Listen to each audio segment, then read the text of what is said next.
Okay, so we have learned from Matthew and also from Revelation 19 that right here at the end of the tribulation period, there seems to be a gathering of the elect, who are the chosen ones, which are basically those who are saved. And it's a little curious because it says in Matthew 24:31 that the elect are gathered from the four winds. And as far as we know, winds are only on earth. And then it also says that they're also gathered from the corners of heaven, of one end of heaven to the other. So how does that work? There's a gathering on earth and in heaven.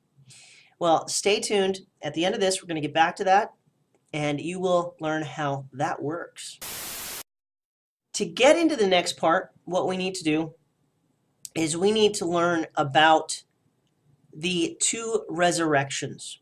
Okay, and this is another place where pre-tribbers and post-tribbers have their disagreements. Here is one post-tribber having a disagreement. This is a question I got, or a comment I had on one of my videos. It says, so if the rapture is not a lie and is the truth, please show me where do the pre-tribbers fit into the first resurrection in Revelation 20, dear friend. Because we know the dead in Christ shall rise first. And according to Revelation 20, it is those who are last who will be blessed in having part in the first resurrection. Those who have been beheaded and who did not take the mark of the beast, please show me the evidence. Okay, right here we already have a misconception, and it's unfortunate because what it is it is a translation error.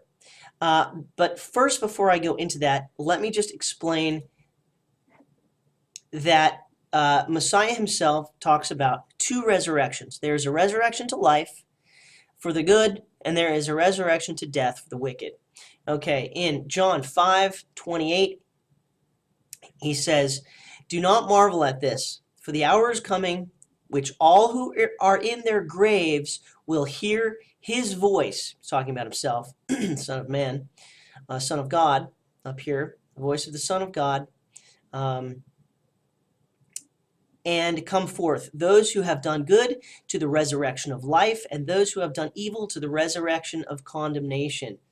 Okay, then Paul also mentions this in Acts 24:15. He says, "I have hope in God that there will be a resurrection of the dead, both of the just and the unjust." That's the good and the evil, the just and the unjust.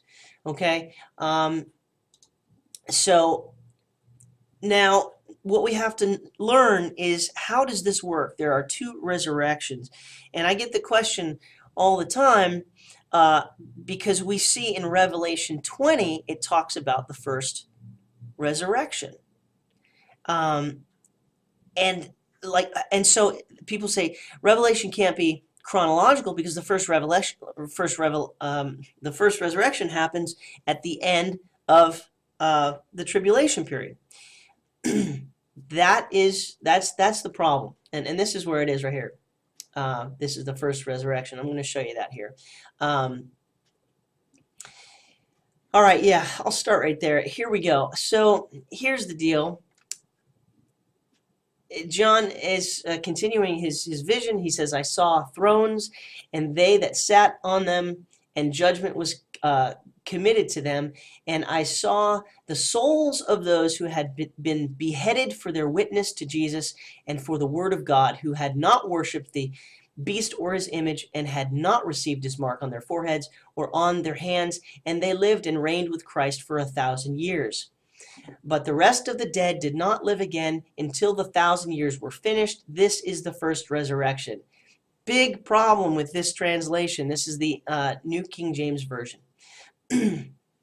Okay, so it's talking, what it's talking about right here, the people who have the post-tribulation view, they get caught up and confused with, they think that we have to go through the tribulation period because there are people in the tribulation period that get beheaded. So there was no rapture. That means that there are Christians in the tribulation period.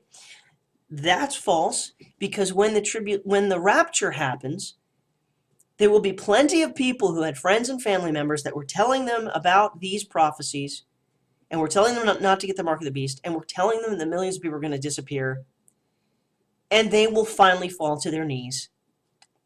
Too late, but they will finally fall to their knees and give their life to Christ. However, it's going to be much more difficult for them, because they are the ones who must endure. They are the ones now that are going to have to not get the mark of the beast, of which no one can buy or sell unless he has the mark of the beast. That's in Revelation 13. Revelation 13:18 talks about the mark of the beast. And so this is what needs to be understood, is that when the rapture happens, there will be plenty of people just after this monumental awakening of an event that will realize the truth. And there are Bibles all over the place, and people will find them, and a mass, what's the word? There will be many, many people who will come to Messiah and will be saved throughout this period. And these are these people here. They did not receive his mark on their foreheads or on their hands. And they were beheaded for Christ. Here's the problem. In verse 5, it says, so right here, all of this right here, John is talking about the first resurrection. And then he goes into a sidebar and says, but the rest of the dead did not live until the 1,000 years were finished. Okay? So he sees the souls of these, meaning they're resurrected. He's seeing part of this first resurrection here. And then he goes into what's called a parenthetical statement. It's a sidebar. And then he goes on and he continues talking about, explaining what was just above verse 5, and says this is the first resurrection. And then he continues talking about those who are part of the first resurrection, because all of the rest of this is, blessed and holy is he who has a part in the first resurrection. He's talking about all this up here. Over such the second death has no power. That means going to the lake of fire. But they shall be priests of God and of Christ, and shall reign with him 1,000 years. Here's the problem with this. People get hung up on this all the time, is they don't read all the other different translations. I put together, I went to BibleGateway.com, which I use all the time for looking at a lot of different translations. Okay, the Revelation 25 parenthetical sentence. Parenthetical means parentheses. When something is in parentheses, it means I'm talking about something, but then I'm going to go off to the side for a second. Okay, now I'm going to come back to my main point. And that's exactly what we saw in Revelation 25. John's talking about the souls who were part of the first revelation, and then he says, but the others don't live for another 1,000 years. And then he goes on talking about the first resurrection. But people, unfortunately, see this statement right here. This is the first resurrection. Actually, take a look at this right here. The rest of the dead did not come to life until the 1,000 years were over. This is the first raising of the dead. Okay, this translation. So there are so many different translations that have parentheses here. However, that one, like the King James, the New King James, they don't. So they totally confuse people. And this is like the worst, is like the KJV only people who are also post-tribbers. They're like really, really difficult to, they won't look at anything else except the KJV. And so they don't know that this is the case. So, so this is interesting. The New Living Translation and the New International Reader's Version, they put that last sentence here, they put it first, which is how it makes much more sense. They put it, so after John's talking about the first resurrection, it says this is the first resurrection, and then period, and then it goes into the parenthetical statement, which is now he's talking about the rest of everybody else, in case anyone was wondering, what about the rest of them? What about the wicked? So I found a couple of translations where they actually swapped the sentences around because somebody was thinking. It made sense. They realized that this is causing a lot of confusion. But if you look here, we've got a lot of different translations here that that I pulled out and put together in this Word document of all these different translations. They're all parentheses here. Look at all these parentheses. That means it's a sidebar. That means he's not talking about the initial thing he's talking about. He goes off for a second, then he comes back. Okay? It just goes on and on and on. I found out on BibleGateway.com, out of 41 English translations, 19 of them, 46.3% of them, have the parentheses. However, people who only read KJV or New KJV, they don't get the parentheses. Therefore, they're totally confused about this. And so they think that the first resurrection is of the ones that are in that parentheses, and it's not.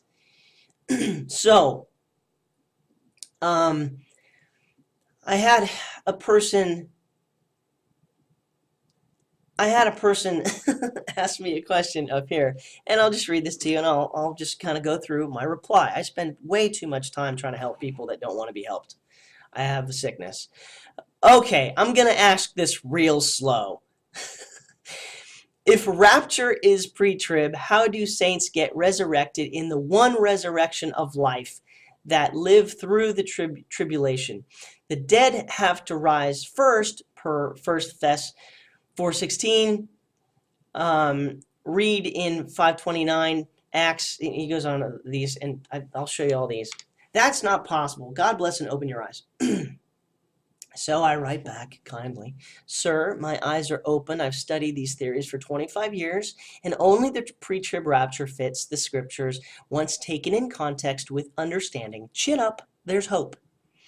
Okay, it seems you're confusing how the two resurrections work. The rapture is the first part of the first resurrection, which is in two parts, just like the return of Messiah is in two parts. Did you catch that? It goes like this. The rapture, it's the first part of the first resurrection. Then there's the 7-year tribulation. The second part of the first resurrection is what we just read in Revelation 20, verse 5. The second coming of Messiah, then the millennium of 1,000 years, and then the second resurrection, and then the great white throne judgment. The second part of the first resurrection to life happens near the end of the tribulation. That's what we just read. These are of those who were beheaded for their witness to Christ. They were not raptured earlier because they were not saved at that time. They became saved within the tribulation period and died in the tribulation period. They are resurrected at the end of the tribulation period to rule and reign in the millennium. Revelation 20, verse 6. Those of us raptured have a different purpose. We are the bride of Christ. We live for 7 years to consummate, or we leave for 7 years to consummate the marriage and are rewarded with crowns for our service to his kingdom. Tribulation saints are not in this group and are not the bride of Christ. The second resurrection to judgment and to the lake of fire happens not until after the millennium. This is the great white throne judgment. Everyone who ever lived but died without a relationship with Yahweh or his Son will rise to kneel before him, confess he is God, and be sentenced to eternity in the lake of fire. Now then, I think I understand where your confusion may lie. Many people mistake the first part of Revelation 20, verse 5. The rest of the dead did not come to life until the 1,000 years were ended. This is the first resurrection. Okay. John is talking about the first resurrection, and then he makes a parenthetical sidebar about the second resurrection, and then continues talking about the first. Revelation 20, 4 through 6 is all about the second part of the first resurrection of the tribulation saints at the end of the tribulation. But he mentions the second resurrection as extra information. Mistakenly, some translations leave out the parentheses. This makes people think that this is the first resurrection of verse 5 is referring to the first part of the verse. It is not.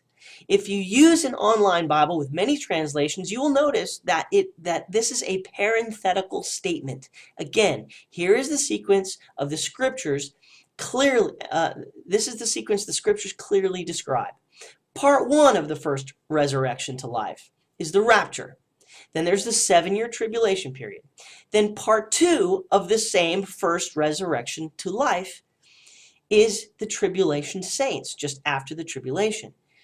Then the second coming of Messiah. And then there is an entire millennium period of 1,000 years.